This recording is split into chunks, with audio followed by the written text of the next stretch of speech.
Hey, it's Anna. Welcome back to my channel, and today I'm going to be reacting to what books have been read so far for the Goodreads 2024 challenge. I'm doing this because I thought it would just be interesting to see how many I've read, what my thoughts are. I feel like there were quite a few books that came out at the end of last year that could really top this list, but it'll be interesting to see what is topping the list, and also because I have a gallstone and it's painful, and this is the best that I have felt the entire week. So I'm hoping to film this today in case I feel worse. I'm on medication to help it pass naturally, which is about as fun as it sounds. So that's why we are just gonna do like kind of a chill little reactions video today. And because of my gallstone, I don't know what author I'm meeting next week, because one of the authors I was gonna fly to, but if I'm still having gallstone problems, I might not get on a plane. So next week's video is going to be as surprising to you as it is to me. Definitely stick around for that one. For now, the Goodreads challenge. I don't review books the best in terms of doing it on time. So these people are like all-stars for how much has been recorded. I don't think I've really looked at a list like this before. So it'll be interesting to see how it's set up. The article, I'll put a screenshot of the article here just so you can see it. I do have my handy dandy laptop, so if I'm looking down, that is what I am looking at. It looks like there have been more than 7 million people that have signed up for the challenge, and more than 295 million books have been read. That still doesn't feel like enough, I guess. I feel like more books needs to be read, specifically by me. So it's gonna be really interesting. It looks like they've sorted by the titles by genre and then ranked them all by overall popularity within the genre. So that's interesting in terms of how they decided to set it up. I'm curious what the different sections are, and I'm curious why it's popularity and not most read, like in terms of number of reviews. That's kind of an interesting way to go about it. We'll just have to see. So we're starting with fiction, and in my opinion, we're starting fiction strong with Yellowface. I have read Yellowface. I gave it a 4 out of 5 stars. I did think it was a little slow because it was more adult fiction and that type of style of writing, but I still like it. I would definitely recommend it if you're looking for something that will get your mind turning and also just have you feel very emotional while reading, because I feel like it was an upsetting read, but it was meant to be upsetting. So I would definitely recommend it. The premise of Yellowface is there is an author who witnesses the death of another author, and the author that lives steals the manuscript and publishes it under her name. But the author that died was an Asian author, and they were writing a story centered around, the identity of being Asian. So it's a white author and she changes her name, and it's very, very sketchy. So definitely a lot to it. Feel like it's definitely hitting close to home with some of the author scandals that have happened this year. So a little too real, maybe, if you're reading it now. Number 2 is kind of surprising with Tomorrow and Tomorrow and Tomorrow, simply because I feel like that book, I don't think it came out last year, so it came out the year before. So the fact that it's still so widely read in this year, to me, is just kind of shocking. I think I gave it a 3. It is about this group of friends, it's 3 of them really, that create a video game and all the drama that goes along behind it. But it's not in chronological order. You get different perspectives. It's a little all over the place for me, but I guess if it's number 2, that means people must be really liking it. So that's kind of interesting, but I am at least glad that I've read some on this list, because looking at the rest of fiction, I haven't read any other ones in the fiction category. So Remarkably Bright Creatures, I know there's an octopus. Tom Lake, haven't heard of it. Reese's Book Club picks, I don't know about them. They're kind of hit or miss for me, so I don't always find myself gravitating towards them. So don't really know what that one's about either. Hello Beautiful, I believe that was on the Goodreads Awards last year. Demon Copperhead is a 600+ page book that I know my mother-in-law really liked. I've had friends that have really liked it, but I don't know a single thing that it's about at all. Normal People by Sally Rooney, I feel like that's also kind of an older one that's stuck around, I guess. A Little Life, I feel like that one's tragic for a lot of people, but it is on the list, so I guess people like it. The Bell Jar, so I haven't heard about this one at all, but Sylvia Plath is an author that I recognize. It does say it's on Kindle Unlimited, so I'm curious if it's a little older. Oh my gosh, it does say 50th anniversary edition, so clearly it's a little bit older. Interesting that that one's 9 then. I don't know, I feel like I haven't heard anybody talk about it on Book Talk, but maybe I wouldn't if it's that old. I'm not sure. That's something I feel like I would want to look at with these, is like how talked about they are on book social media and how influential that was within these rankings. You also have The Secret History. I've heard of that, but I don't know what it's about. The 5-Star Weekend and Otessa Must, that is not the name of the book, that is the author. My Year of Rest and Relaxation. Would I pick any one of these up? I do think I really want to read Remarkably Bright Creatures. I keep seeing it on Libby as like available to rent as an audiobook, but I just haven't pulled the trigger on it yet. I might be a little interested in like A Little Life, but general fiction isn't something I'm as interested in. I think if there is going to be a category I'm most interested in this one, it would probably be the YA category. But we'll see if there is one. We'll see if there is one. For historical fiction, we have Lessons in Chemistry. I prefer that it's a historical fiction rather than a freaking comedy. That's how that was marketed to me, was that book was so funny. It's not. Definitely check the trigger warnings before you read it. It was definitely jarring going in thinking it was going to be a comedic book when it wasn't. You are following a chemist who is getting her own TV show, and you follow her life before she gets that TV show and then after she gets it. And it's just a really interesting progression of her life. Very character-driven story. I see how this is number one. I know another special edition of this book was released this year. The author is a debut author and she's older, which I feel like is such an inspiration. The Apple TV show also probably helped, which I think is interesting because the second book is Daisy Jones and the Six, which also has an Amazon TV show. So definitely interesting to see two books with TV shows related higher up there. We also have The Heaven and Earth Grocery Store, which I've seen that as a big book club pick. Saw it all over Barnes & Noble last year. Not exactly surprised that this would be on this list. We have Kristen Hanna, The Nightingale, All the Light We Cannot See. I don't know anything about those two books. We have Wayward. Listen, I was conned into reading Wayward because the last Goodreads video I did, I talked about how good I thought it was. Yeah, it was not my favorite. It was not my favorite. I didn't really like it. You follow 3 different timelines, and okay, they kind of overlap, but not really. And it's all centered around this cottage, and it's all about like female rage and the positions that they're in and how they try to break out of their situations. But I just didn't like it. Maybe I'll appreciate it when I'm older, but it just wasn't for me. I'm not surprised it's on here because I do believe it won a Goodreads award or was in 2 Goodreads categories, and I feel like that's a good way for people to pick their books, is if they see it win a Goodreads award, so kind of makes sense. We have Carrie Soto is Back. I think that's about tennis, but I don't really know anything else about it. Another Kristen Hanna book, The Great Alone. I've seen people rave about this book on book social media. I would maybe be curious to see it, but I know that Kristen Hanna's books are so big, I feel like I'm just intimidated to read them. I would have to start. We have Where the Crawdads Sing. I read it because of the movie. I honestly recommend the movie over the book. If you're gonna choose one, you get the same amount of stuff in a 2-hour movie that you get in the book. You're following a girl in the marsh. She gets accused for murder. Did she do it? Did she not do it? You go through the trial. You see her grow up. I feel like it was done very well visually. I didn't need to read the whole book to get the point, in my opinion.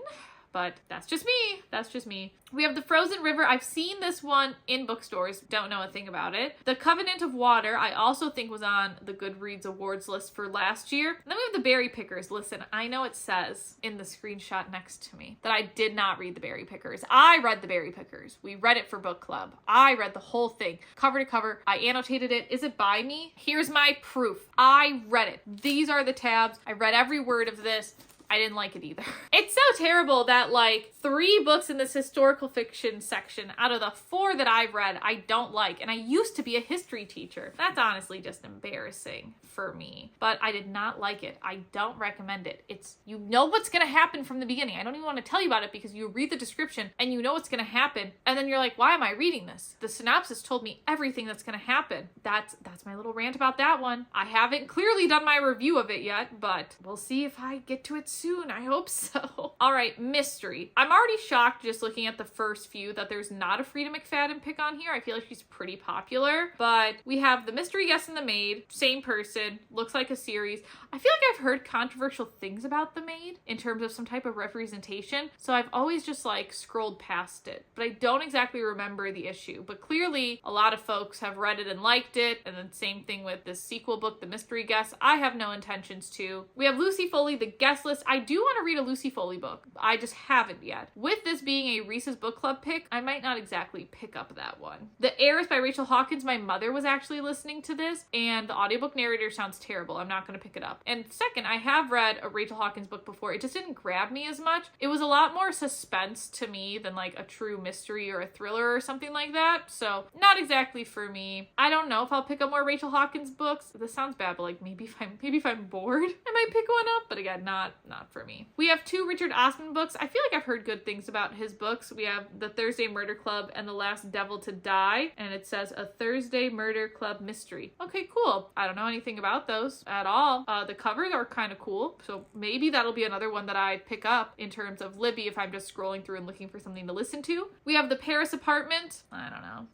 don't know what that one's about at all. We have The Last Thing He Told Me. I vaguely know what this one's about. I know there's a TV show out around it, so we have another TV, movie, book connection on the tops of one of the Goodreads lists, which I'm not surprised about, but it hasn't been something that I've wanted to listen to. And look at this last row. It's almost a perfect last row, except for The House in the Pines, another Reese's Book Club pick I don't know anything about. I really don't follow Reese's Book Club at all. All Good People Here. I actually loved this one. It is written by a podcaster for true crime, so she's looked into a lot of cases, made it very twisty. You have a journalist that comes back to near her hometown because a girl has gone missing, and when the journalist was younger, her neighbor went missing in very similar circumstances, so she's trying to put the pieces together. I really liked it. Everyone in My Family Has Killed Somebody. It was an audiobook. It was just a lot. There's a lot of perspectives, and I think it was just very overwhelming in the audiobook format because you have this family of like 8 or 10 people that go to this ski cabin, and obviously you learn how everyone in the family has killed somebody. One of the brothers is just getting out of jail. That's why they're all at this ski cabin. And then there's a murder that happens at the ski cabin, and this family is like notorious, obviously. So then all eyes kind of point to the family, and they're trying to figure out who actually murdered the person that they found in the snow. Maybe it would be better physically. It was just very overwhelming audiobook wise. Unless they get a full cast for it, then I think it could be pretty good, but it was just really hard to tell who was talking, so it made it harder to follow along. Then we have If We Were Villains, M.L. Rio. Listen, this book is about this Shakespearean college. You literally go there to be a Shakespeare actor. There are 7 people in this senior class, and one gets murdered, and you have to try to figure out who murdered that one person. These people seem like they do not care that that one person got murdered at all. They do not care about finding out who murdered him, but that's like the whole premise of the book, and they don't care. I was not happy. I'm not going to pick up anything else M.L. Rio does personally. Like, it's definitely not high on my list at all. So, but everyone has a preference. I feel like that's one of my more controversial opinions because I know there are people that love If We Were Villains. Clearly it's number 11 on this list. It just wasn't for me. Next, we have fantasy. We have The Midnight Library, which I think is surprising because I've heard a lot of not good things about that in terms of representing mental health. Very curious that it's number 1. Also in fantasy, I didn't realize that was classified as a fantasy. That's not how I classify fantasy in my head. There are books that I classify as fantasy on this list, but that's not one that I really associate with it. But maybe I just also don't know enough about the book. Then we have Before the Coffee Gets Cold. That doesn't really look like a fantasy book, obviously just like judging the cover. I don't know anything about it. I feel like there are other books in the series with like a similar cover, but people must be loving it. We have The Song of Achilles. I read this. I guess I never reviewed it. Shocking that I don't have a review. I think I gave it like a 3.5 in my ratings. You are following Achilles, but not from Achilles' perspective. It's from his lover's perspective, who I can't remember his name. So there's a basis for this book in Greek mythology, and I really like that you don't just follow Achilles' perspective, because if you know the story of Achilles, I feel like the book would be kind of boring, but because you're following it through somebody else's eyes, I thought it was a bit more interesting, but it was just slow as all get out. I think the last 3 hours of the 14-hour audiobook were interesting, but like that was it. So 3.5 out of 5 stars. Super happy to see that Madeline Miller is on here twice. I do like her books, and I need to look and see if she's coming out with another book soon. It is something I've been meaning to do. I feel like I need like a list of authors like that I constantly Google and check on. Looking at this, it doesn't look like she has anything more recent coming out. I wish she did. I wish there was some book news. I feel like I would read it. Then we have Babel. Babel is very intimidating just based off of what I've heard about the dark academia and some of the language, and it's like, I haven't read any of her like more fantasy books. I haven't read Babel. I haven't read the Poppy Wars because I'm intimidated. I'm still intimidated. Yellowface was a great introduction into R.F. Kuang. I just don't know if I should read Babel or the Poppy War trilogy or her new book coming out. I don't know which one to go to next. I'm just like a little overwhelmed. Number 5, we have Circe. I liked Circe better than Achilles. I think because Circe had more depth. She's in more Greek mythologies. You see a lot more folks. I feel like it was faster paced. It kept you moving. You are following Circe, who gets banished to an island, and folks come visit her island. So it's following, Circe through all of the stories that she's in Greek mythology, which I thought was just spectacular. I really enjoyed it. And I did listen to it, and I thought it was pretty good listening to it as well. We have The Sterling House by Alex E. Haro. This is a Reese's book club pick. I don't know anything about this, but I guess people like it. I am surprised. I'm not as surprised that there's only one Reese's book club pick in fantasy. I feel like she doesn't always pick too many fantasies. I'm definitely not surprised that she has like 2 in mystery and she has 2 in historical fiction. That doesn't really surprise me as much. Don't really think of that book club as like a fantasy type of book club. We have Bookshops and Bone Dust, which is the prequel to Legends and Lattes. I would definitely read Legends and Lattes first, though. I would read them in publication order. Bookshops and Bone Dust, you still follow Viv, and you get to see her before she opens the coffee shop. And so there's a whole nother little cozy mystery that goes on, opening the bookshop. There's, of course, like danger lurking around the corner. I enjoyed it. I like Travis Baldry's writing, and he is an audiobook narrator, so he narrated his own book. How cool is that? And he does a really good job. Like, there are definitely some authors that should not narrate their own books. Not him. I will listen to really anything. I feel like he's a fantastic audiobook narrator. So The Unmaking of June Farrow, I'm not surprised to see on this list because I have heard a lot of people talk about it, and I don't know what it's about, of course. Shocking. The Poppy War, the first one of the trilogy. I am not surprised to see it on this list. Again, that is one that I definitely want to read. Again, don't know too much about it. We have The Lost Bookshop. That looks pretty cozy. Wonder if it actually is. Ninth House. Haven't read anything by Lee. A little intimidated to get into her world. And then we have Mistborn by Brandon Sanderson. I am not surprised for seeing Brandon Sanderson on this list. I feel like he has a pretty big cult following. So that's pretty exciting. And shocking, we have our first category where I haven't read anything, and it's science fiction. Listen, I like science fiction. I feel like I definitely don't own as much science fiction as I like. So we have Hail Mary, The Measure, Dark Matter. This is How You Lose the Time War for the first 4. Again, I vaguely heard of those, but I don't really know much else. We have All Systems Red. Dune, I know is a movie. Prophet Song. I Who Have Never Known Men. Again, I don't know anything about really any of those. Besides Dune, like some of the movie stuff I've seen, but I haven't even seen like the movies. I've seen the previews. We have Chain Gang All-Stars, Fahrenheit 451, which I actually never read because I was in like a different reading program as a kid and just never read that. Sea of Tranquility and Never Let Me Go. Couldn't tell you. Couldn't tell you at all about any of those. Let's see if there are any in the next category that I have read. And great, there is one in the horror category that I have read. Can't wait to get to the one that I've read. We have Hidden Pictures. Never heard of it. Not surprised to see a Stephen King book on the horror list for Holly. Bunny, I have heard is pretty disturbing, as is Tender in the Flesh. Bunny and Tender in the Flesh, I pretty much see videos with them both being talked about in the same video. It's just funny that they're like next to each other. I don't know anything that those books are about. So we have Frankenstein. I did read that, I guess, in high school. I don't remember what it's about besides like a monster. I don't fully remember. We have How to Sell a Haunted House, which I believe that and Mexican Gothic were both on the Goodreads list. See, with covers like that, they just don't strike me necessarily as horror, but can't judge a book by its covers. We have What Moves the Dead. That does look like a creepy cover. That looks like a horror cover by T. Kingfisher. I'm not surprised to see him on there. I feel like some of these authors are pretty big names with Stephen King, Grady Hendrix, T. Kingfisher. And getting into our final 4 books for horror, we have The September House. I've never heard of that. We have Home Before Dark. I've heard of Riley Sager. Don't know anything else. And then 12 is The Southern Book Club's Guide to Slaying Vampires by Grady Hendrix. So there's 2 by Grady on here. Interesting. I feel like I can't remember if I know people that like their books or not. I'd have to go back and check. I feel like the people I know like them.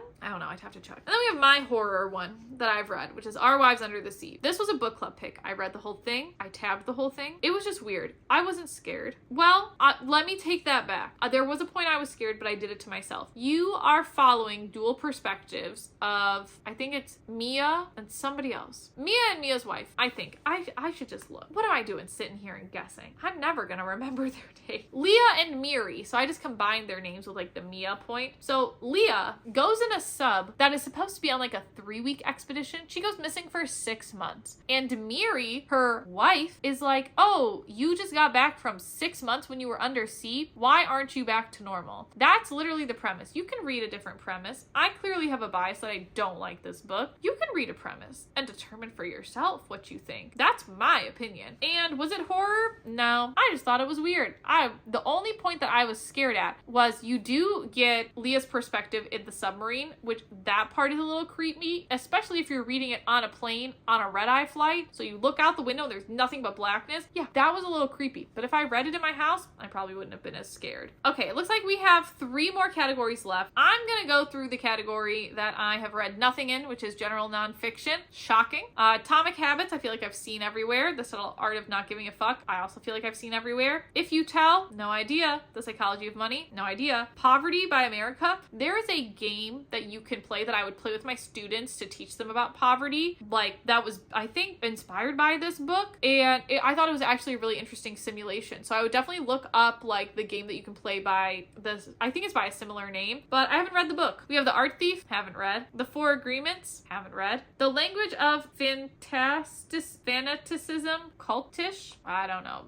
Clearly I haven't read it because I couldn't pronounce half the title. The Body Keeps Score, I don't know. Outlive, I don't know. How to Keep House while Drowning? What? Oh, How to Keep House While Drowning. I don't know. Hidden Potential, I also don't know. So that was great to get nonfiction out of the way. Glad we love that. We have young adult and romance left. Romance, I already see a lot that I've read. Great. Number 1 is Icebreaker. Hockey romance. It was okay. They end up having to like get to know each other because instead of having 2 hockey rinks on their college campus, one gets vandalized and the hockey captain and the ice skater have to like share the rink, and that's how they kind of get to know each other. You have Happy Place by Emily Henry. This is my least favorite of her books. I think it just tried to do too much with too many different perspectives. And also, I hate Win. Okay? I said it. I'm a Win hater. I don't like him. You have Harriet, who travels to this summer house with her friends. They're supposed to be a wedding, and then of course Win, her ex-fiance, shows up after they agreed that like she was gonna go by herself. And that's my biggest problem. Like, at least give your ex-fiance the courtesy that you changed your mind to see your joint friends, so she's not shocked when she walks in. And I just didn't like it from there. Of course, since it's a romance, yeah. You have Twisted Love by Anna Huang.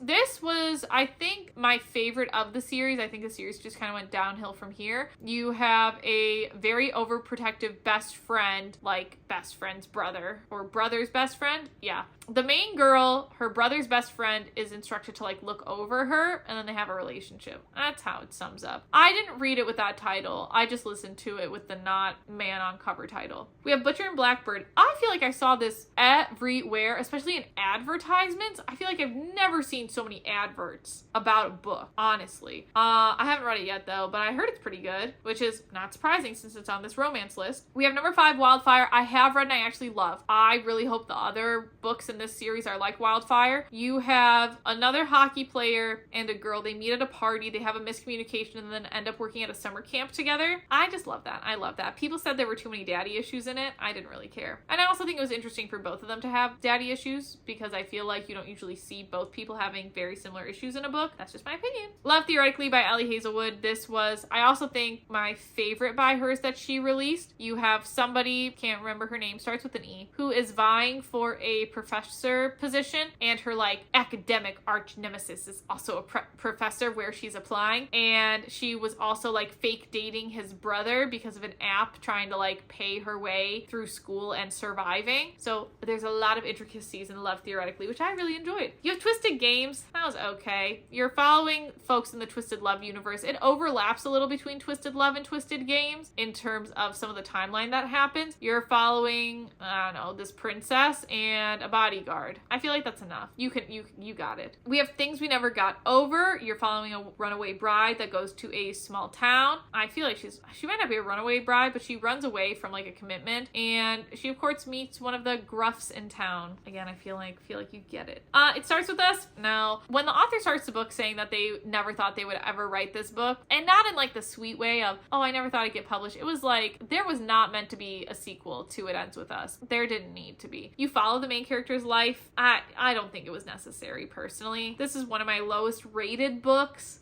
Yikes. But it's next to one of my highest rated books, which is The 7-Year Slip by Ashley Poston. You follow a girl who gets this apartment from her aunt that passes away, and there are 2 rules in the apartment. One is to always, like, take your shoes off at the door, and the other is to never fall in love in the apartment. The apartment can time transport you 7 years in the past, and this girl gets transported 7 years in the past and ends up meeting a boy that was renting the apartment, and she had never met this boy before because he was in the apartment when she and her aunt were traveling abroad. I think it's very good. I think it's just magical enough. Then we have Things We Left Behind. I really want to read this one. I'm more excited to read this one than the second one in the series, which is Things We Hide from the Light, because I really want Lucille's story. I think that's the main character's name. I really want her story, so I really want to read them. Then we have Book Lovers by Emily Henry. You have these kind of like rivals in the book sphere, and they end up being in the same small town, and they work to like save a bookstore. I love it. I absolutely love it. So I feel like I did pretty good for romance, which is shocking. I feel like I really don't read that much romance, but I think because I listen so much to romance, because looking at those books, I listened to Icebreaker, I listened to Twisted Love, I listened to Wildfire, I listened to Love Theoretically, I listened to Twisted Games. So, okay, I listened to 5, and the other 4 I physically read. So maybe I am a romance reader, or maybe I'm just a popular romance reader, and maybe romance is the genre I give my most, like, book media representations to. But, like, I can see how all of these easily make the top list for Goodreads. Now we get into young adults, which is already very interesting. So Divine Rivals and Ruthless Vows, not surprised. I feel like those books were all over, and even with Ruthless Vows coming out at the end of December and how big I feel like it was, I'm not surprised to see these 2 on the list. I think it's a,